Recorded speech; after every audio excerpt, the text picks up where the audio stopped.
નમસ્તે દર્શક મિત્રો, મારું ભાવના ચેનલમાં આપનું હાર્દિક સ્વાગત છે.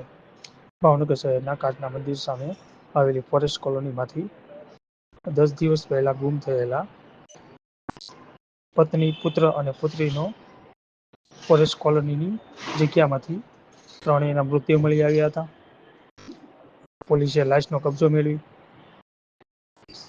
સટી હોસ્પિટલમાં પીએમ અર્થે ખસેડવામાં આવ્યા હતા અને આગળની કાર્યવાહી હાથ ધરવામાં આવી છે. અહેવાલ હર્ષભાઈ રાવળ, ભાવનગર.